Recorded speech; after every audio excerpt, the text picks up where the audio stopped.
Great co-counsels, Attorney Mike Wright, who hails here in the state of Ohio, his law partner, Attorney Rick Schulte, the former president of the Ohio Trial Lawyers, and Attorney Natalie Jackson, who is an incredible lawyer who hails from Orlando, Florida. We are honored and privileged to represent the family of Andre Hill, his sister, Miss Shauna Burnett, his sister, Attorney Michelle Harrison, his brother, our co-counsel, Alvin Williams, and his legacy, his only child, his daughter, Miss Carissa Hill, and she's here with her partner Chris and her beautiful little princess. Can you say hey? She's shy today, but we thought it fitting that she be here because, you know, really, when she grows up, she's going to ask what happened to her papa, Big Daddy, who adored his grandchildren. He lived in the house with his daughter and the grandchildren and helped provide for them, helped make sure they had a home that was filled with love. And when she asked about him, his daughter and their family will talk about this historic day. And that's why we come here to applaud the city leadership in exhibiting responsible leadership, to say that Andre Hill's life mattered, that his life mattered, and to send the message that we're better than this, America. You see, Andre Hill's family, Attorney Wright, gets an opportunity to achieve something that most African American families never get a chance to achieve, and that is full justice. Full justice. You know, this civil resolution, which as we understand it, Attorney Schulte, is the highest amount ever paid out in a pretrial civil rights police excessive use of force case in the state of Ohio. And so Carissa can tell her 3 children that your grandfather made history today in partnership with the city of Columbus to say that his life mattered, that it would not be swept under the rug, that we will remember his legacy. The fact that you have this historic settlement, not just for the $10 million amount, but more importantly, Attorney Jackson, for the policy implications. The fact that Andre Hill's law will not only forever impact the state of Ohio, but because of the great work of Congresswoman Joyce Beatty, who is the chairperson of the Congressional Black Caucus, that Andre Hill's law, this requirement to have body cam video on when you have an interaction with a citizen will be part of the George Floyd Justice in Policing Act that the United States Senate is negotiating for President Biden to sign into law. Well, that is part of Andre Hill's legacy, thanks to the responsible leadership that comes from Columbus, Ohio.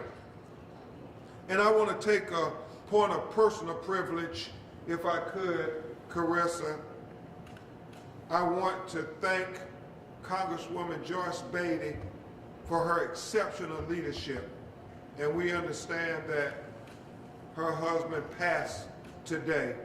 So with a heavy heart, as we recognize the legacy of Andre Hill, we want to thank her for being with this family from the beginning, every step forward from when this first happened to now. And so she's with us even though she's dealing with her own personal tragedy. We thank her so much. This whole family thanks her for her leadership. Full justice is not just about a civil resolution. And we thank Mayor Geether and the city leadership, the city council president Shannon, and all for their amazing leadership, because this is the first step to being able to get full justice.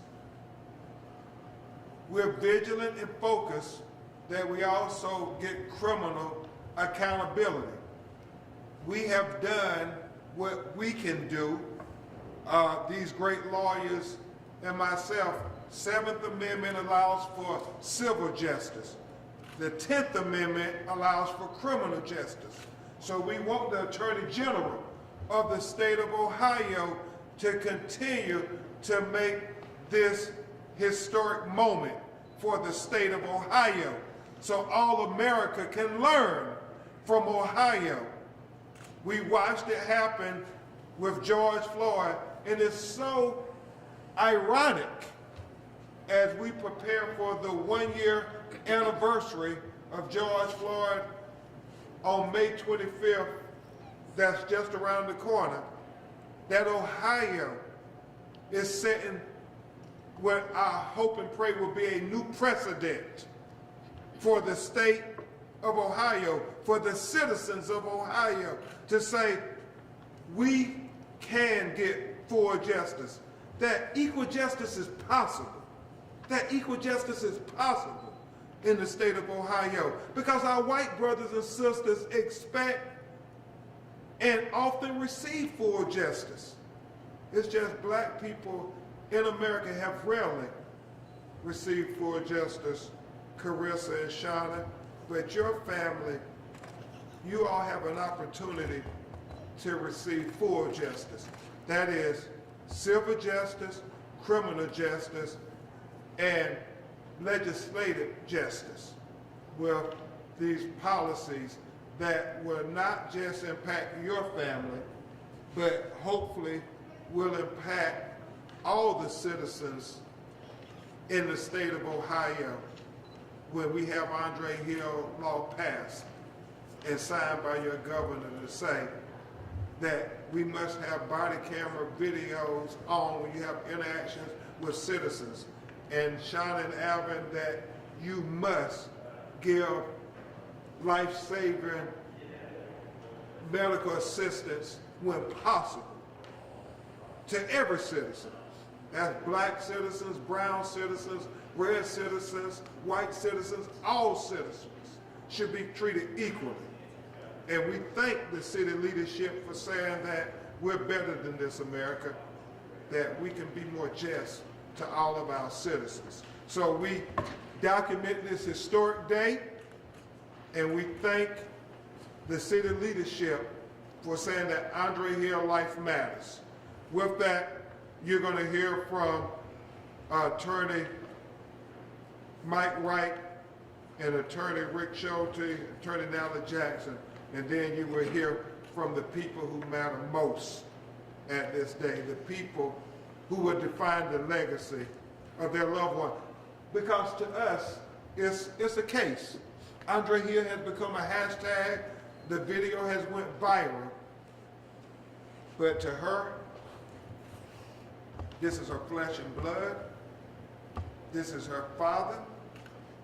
This is the person that will have to answer the question to Andre's grandchildren. And so this is what this is about. Attorney Mike Wright. Good afternoon, everyone. I want to acknowledge the hard work of Attorney Ben Crump. Ben, thank you for all you do. Also for Attorney Richard Schulte, Attorney Natalie Jackson, Attorney Robert Gresham. We had a team, and we worked together for this family. I want to also really acknowledge the family. They have went through this process with poise and grace. They have really, this is really a beautiful family, and this is a very tragic situation. Although, you know, the civil resolution is a great thing, as Attorney Crump indicated. When all this is said and done, this family is still going to be here. I praise this family for unifying and for carrying I praise this family for unifying and also for being together and really supporting one another. I also want to thank the City of Columbus for their leadership. As Attorney Crump indicated, they did the right thing. They absolutely did the right thing. This family can now start the healing process as it relates to this portion of the case. But as Attorney Crump also said, this is not over. We want the Attorney General to vigorously pursue the prosecution, the conviction of Officer Coy, and this family will be standing together and making sure that they get full justice. Thank you. And I just want to acknowledge, again, Attorney Mike Wright and Attorney Rick Schulte, some of the best lawyers in America, and certainly the finest lawyers I've worked with here in the state of Ohio, who work night and day in this negotiating this historic resolution. It could not have been done without their commitment to excellence. So thank you. Thank you. Attorney Rick Schulte. I'll just be brief. As a trial lawyer, you learn that leadership requires that you deal with failures and you deal in truth. Okay? The City of Columbus stepped forward and they dealt with their failures and they dealt with the truth. And they had a choice. They could have ran and hid behind the law. They could have delayed justice for this family, and they chose not to. They stepped forward and they decided to acknowledge their failures and do the right thing before they ended up in a courtroom. And they need to be applauded for that. It helps this family in their healing process, and it was the right thing to do. It's a step in the right direction. And I'm just honored to be on this legal team and help this wonderful family. Thank you from the bottom of my heart. Thank you, Rick, for being a good anchor for the legal team. You and Mike, I mean, I can't say enough good things about you all. What fine lawyers we have here in Ohio that really help set the example for the nation. So thank you.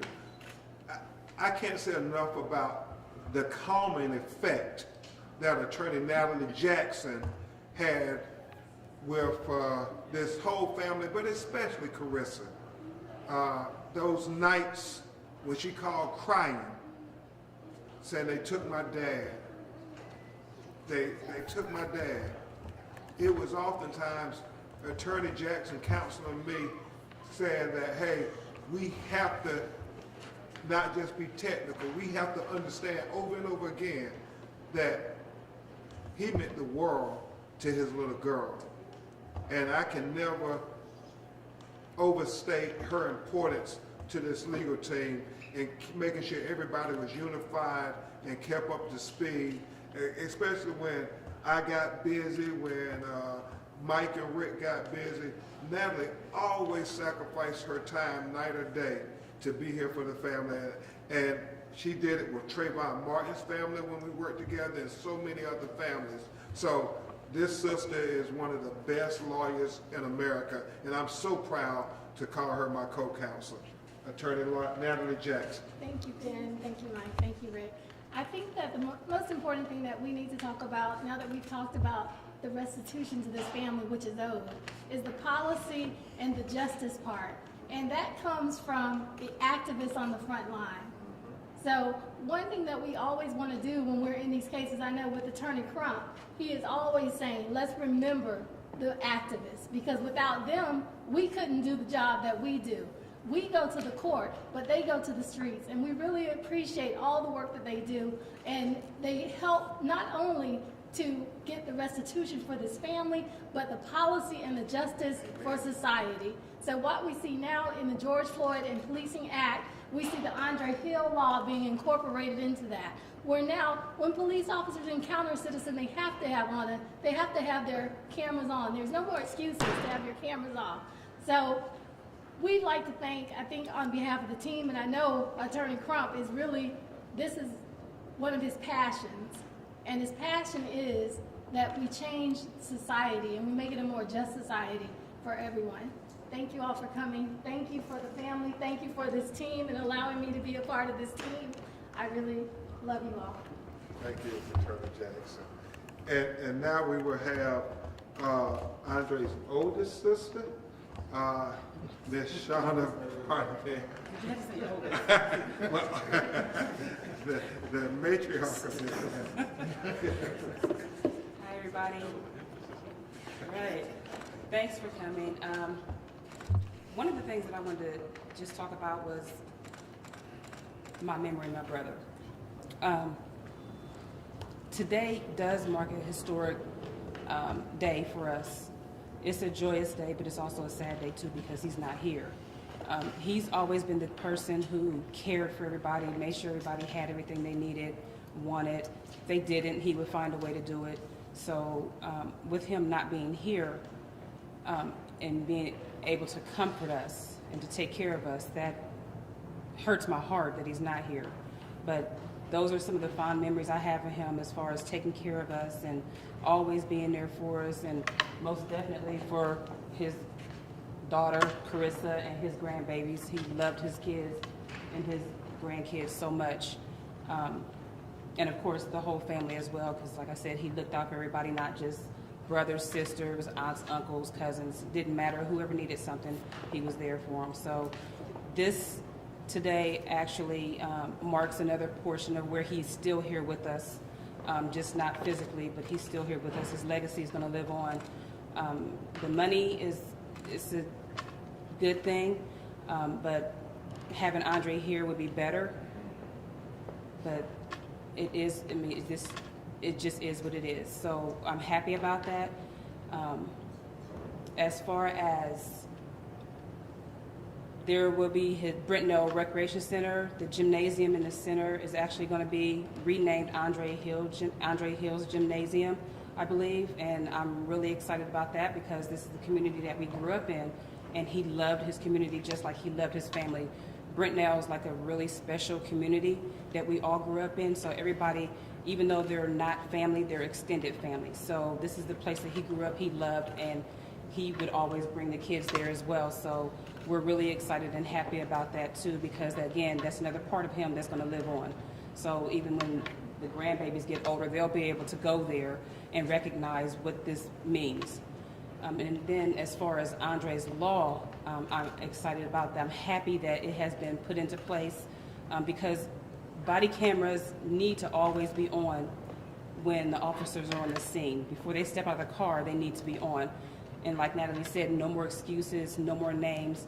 And also, we need to have medical attention immediately. So this is something that I'm really excited about that needs to move forward and be not just here, but everywhere. So like Attorney Crump said, this is going to be something that's going to be incorporated. We're happy about that. So there's just so many things going through my head that I could talk about, but I don't want to take up everybody's time. But I just want to thank the city for coming forward and doing what they knew was right and just. And that says a mouthful, because when you have people behind you to help you and to be moral in their decisions and decisions that they make, that says a whole lot about not just our immediate situation, but the whole community as a whole. Because we don't want anybody else to go through what we're going through. Thanks. Thank you so much, Shauna. Very heartfelt. Now this next young man is his Andre's brother, but he really has been like a co-counselor. He always tells us different things as we were working on the case to consider and to factor in. So it was nothing for me to get a text at 1 in the morning saying, Attorney Crump, did you consider this? And so I give you his brother, Alvin Williams, who really is our co-counsel. Good afternoon, everybody.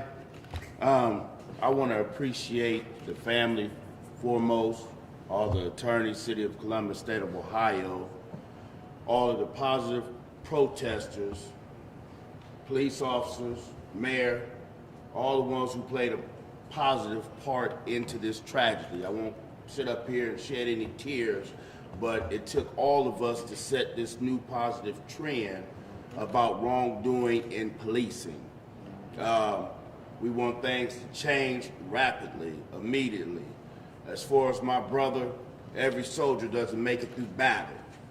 But the thing is, they've paved the way for everybody else to have freedom and a righteous way of living in a more peaceful society. That's what we're looking for. Today, as far as the civil part of the matter, it's just a new trend, a step towards doing the right thing, restitution, compensation for wrongdoing. But it doesn't conclude what really needs to be done, and that's to set a new mark, a new landslide of everybody in this society being able to live and know that they're going to live in peace and righteousness. Today is a day of freedom mentally to know that things are moving into the right direction. And like I said, all the reporters, TV broadcasters, it took all of us to set this new landmark. And hopefully we can change some things, not overnight, but eventually. So everybody keep their heads up, and who's ever on the bandwagon for justice, stay on it, because the train is just to start moving. Well said, co-counsel. And now, we will hear from the legacy of Andre Hill. And obviously, she's going to do her best. But this is very emotional. And please understand that. We will have Carissa Hill come forward and try to give you some brief remarks. First of all, I want to thank Ben and his team, Mike and Natalie, for being on all call 24 hours to me whenever I need them. And I just want to thank Shannon Harden for helping push for the Andre's Law so Joyce Beatty can even make it federally around the world for everybody.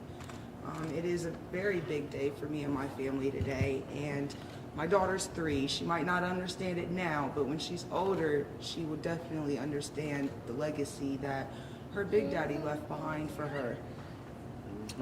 And she will be going to the same gym, but the difference is when I went, I was going with my dad, and when she goes to the gym, it'll just be for my dad in my dad's name, which that is a very big blessing, and it's a good legacy to leave behind.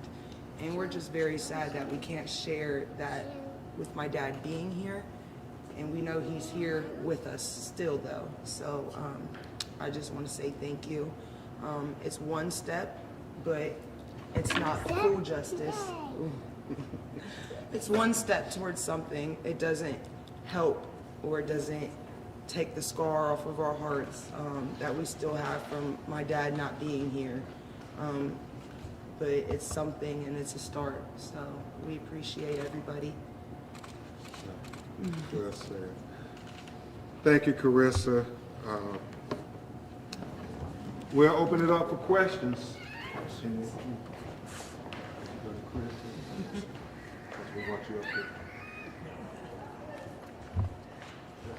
We'll take your questions if you have any. Yes, sir. From a family perspective, Carissa, can you just talk about how you talked about your emotions? Just how emotional has the past few months been when you got word of this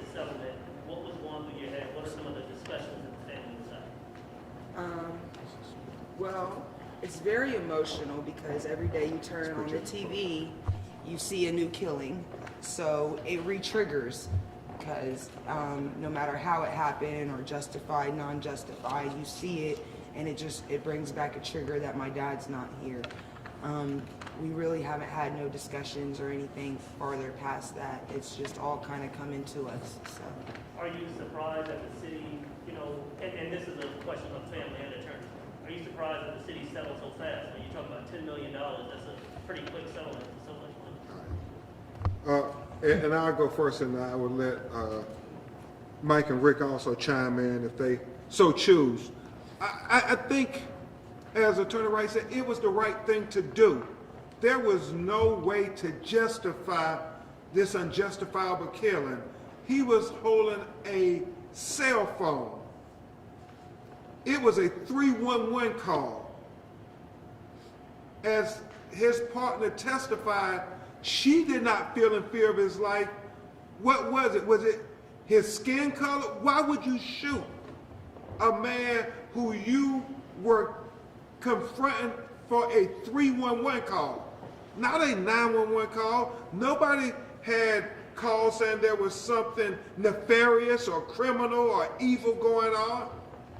Why did they approach Andre Hill with this aggression to where this officer said, I'm going to use the most excessive force to kill him and take him from his family? So I think the city, and we applaud them for saying, as Attorney Schulte said, we're not going to delay this thing. Everybody knew that this was wrong. And in the face of wrong, what do we want responsible leaders to do? What do we want the example to be for our children? When you see wrong, then your obligation is to do right. And so we thank the city for living up to their obligation, what the electorate expect for them to do right, to do justice in the face of injustice. And I would defer to Rick and Mike. I don't think there's a whole lot more to say on it. As I said earlier, they had a choice. They could have hid behind the law. They could have drugged us out. And the family gets re-victimized over and over while a bunch of attorneys argue about what's right. Okay? They made the right decision to step forward, acknowledge that they made a mistake, a huge mistake, and do the right thing. Frankly, more cities in this country should do it.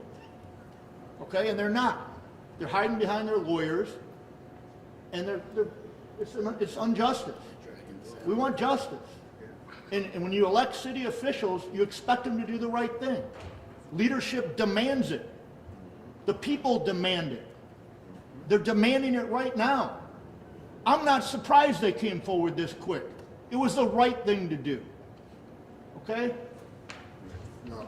Well said. And as I go around the country, whether it's Breonna Taylor in Louisville, Kentucky, whether it's George Floyd in Minneapolis, Minnesota, and now Andre Hill here in Columbus, Ohio, you want there to be a new precedent set that we will value all life equally. I am very conscious, as Attorney Wright and I often talk, I am trying to raise the value of black life in America. It is my belief that if they value us like they value our white brothers and sisters, you won't see them shooting first and asking questions later. As Justice Sonia Sotomayor of the United States Supreme Court, that makes the Fourth Amendment ring hollow. If you're going to allow them to shoot certain people and then think about it later, we see example after example where they don't do that to our white brothers and sisters. They don't shoot first and ask questions later. But them shooting an unarmed black person is almost like a cliche in America. And we have to change that narrative because we love our children and our families just like you love your children and families. And we're not asking for anything extraordinary. We're just asking for equal justice. This thing that America promises that make us the great beacon of hope and justice all over the world. Equal justice under the law. Liberty and justice for all. Well, Andre Hill is included in that all. Next question. Yes. Was the $10 million figure, was that the first and only offer that the city provided? And to Carissa, I just wanted to, Okay. Now, it would, I think you guys all have to remember how my dad died. He died on a 311 call, non-emergency. He was shot 4 times. And after the 4 times, he was laying on the floor. There were 22 officers on scene. Nobody helped my father. The money is not even enough to help out the pain or anything of my dad laying on that floor. We don't know what was going through his conscious mind as the police officers were checking his pockets and handcuffing him rather than trying to help him while the hospital was 3 minutes away. So, I mean, that's kind of irrelevant. You know, my dad's not here. thank you, Carissa. It is very emotional. And so it was a negotiated settlement, and we will leave it at that. Any other questions? I was going to ask, as the family, do you have any plans on how to use the money? Have you thought about how you want to use it? Now, we won't, we won't address that. They will do what is appropriate. I would just say this respectfully, sir, and I don't mean anything by it. I just have never heard when a white family settles anybody say, well, what are you going to do with the money? And so we don't want it to be a double standard more when like black in his people name, more like recover a civil settlement under the 7th Amendment that, you know, they will do the same things that I think most Americans would do. They would try to use it responsibly to honor his legacy. They're going to keep pushing the policy. They're going to keep pushing the policy because it's not just about Andre Hill. It's about, unfortunately and regrettably, the next Andre Hills if we don't do something about this. What about the dozens of black people who have been killed in this city who was swept under the rug? They're trying to prevent that from happening. I think that's what Charlotte and Alvin and Michelle collectively said when we first sat down with them. And Carissa, I mean, she never mentioned anything about money when we first talked. She talked about Andre's law. I mean, from day one, that's what she said. I want a law so my father's legacy will live and his death won't be in vain. Attorney Crum, did your negotiations touch the city at all on things that the city needs to do to change the police department in terms of its policies? Related to that, what else does the city of Columbus need to do? And I'm going to have Attorney Mike Wright and Attorney Nala Jackson chime in too, but we talked a lot about that. What happened on that video, what things were done wrong that needs to be corrected through policy. And so I'll defer to Attorney Wright. Yeah, to answer your question, that video precipitated Andre's law to make sure that the body cameras are on, to make sure that there is aid given when aid is needed. That was a result of this case. That was a result of us negotiating with the city. So it wasn't only about monetary compensation. It was about systemic change in the department so that we won't be standing here again talking about how another young man was shot and killed in Cincinnati unjustly, in Columbus unjustly. And also, Mike, about looking at their records, because we talked about that a lot with them. Right. This history. Right. Also, regarding the history of the officers, you know, their use of force, how that's monitored, how their use of force is going to be subject to penalties, and to try to eliminate those officers that shouldn't be on the force. Those officers that are brutalizing the citizens of Columbus, those officers that aren't doing their job, that's making the other officers look bad. So we've had a lot of conversations with the city about them making systemic change such that we won't be in this position again. No, that's good enough. And that was important. I wanted Mike to touch on that because he was very passionate as we talked to them about looking at this particular officer's history to say that had you dealt with this, Andre Hill would still be here. As Carissa said, it was a 311 call. We know there was video out there that showed horrific excessive force by this particular officer prior to him killing Andre Hill. Why wasn't it addressed? And so, like they're doing in Minneapolis, they are really trying to get to the crux of the matter to say that we have to deal with this. And I know historically, you had the union always try to justify no matter what a police officer does. But really, is that helping the problem? We have to try to solve this problem and acknowledge that there is a problem and not just keep kicking the can down the road. Because the further you kick the can down the road, the more names get added to this list, more families become part of this fraternity that nobody wants to be part of. And I get it. I don't think a lot of our white brothers and sisters can even fathom the police coming to shoot you on a 311 call.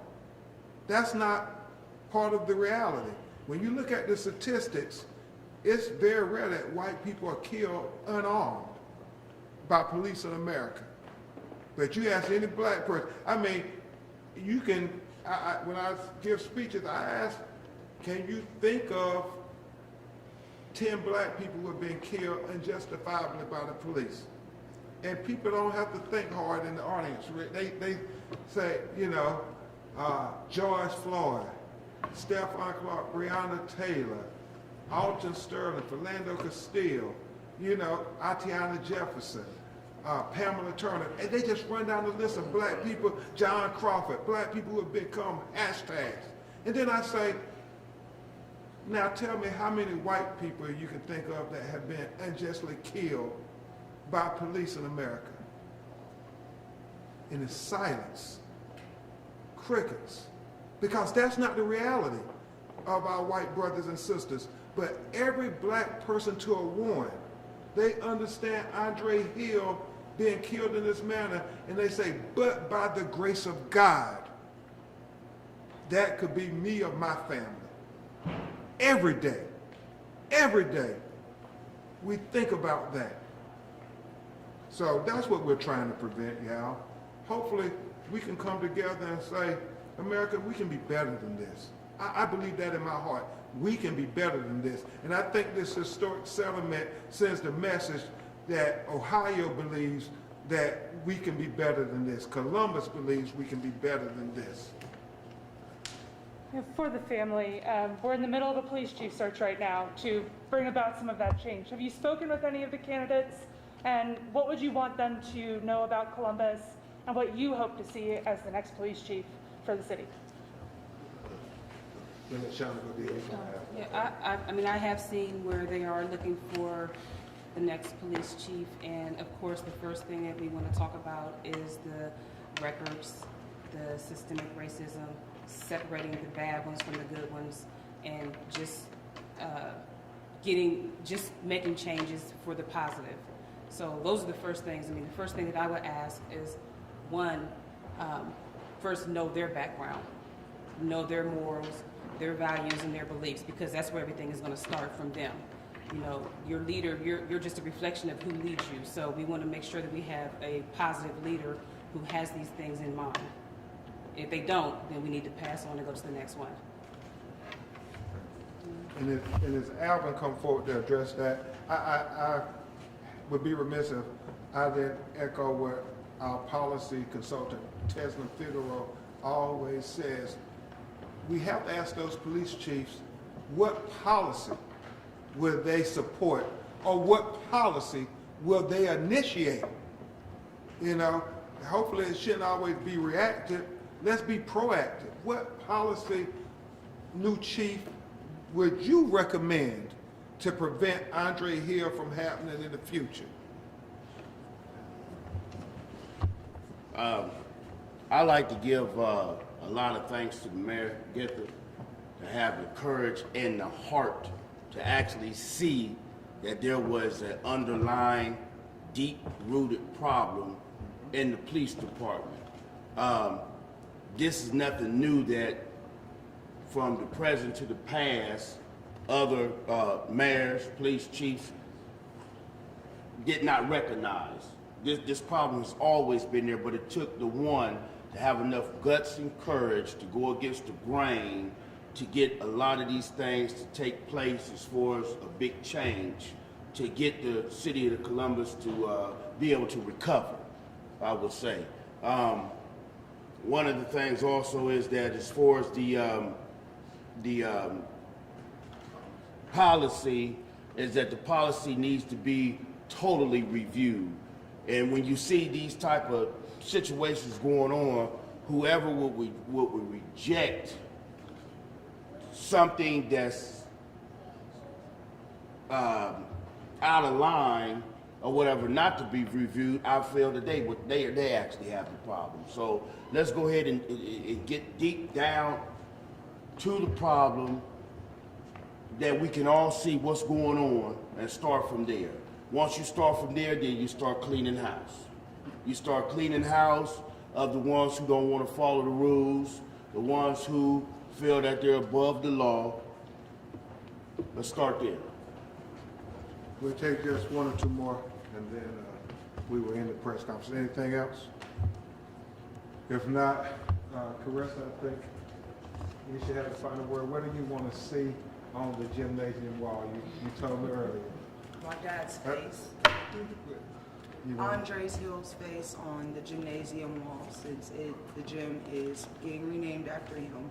That was the gym he always took me to when he played basketball, Easter egg hunts, and all the fun things that the recreation center used to do. So hopefully a mural or artist can surface and get that done for me. That's one final request that Carissa has. But thank you all for this city of Columbus making history today. Thank you.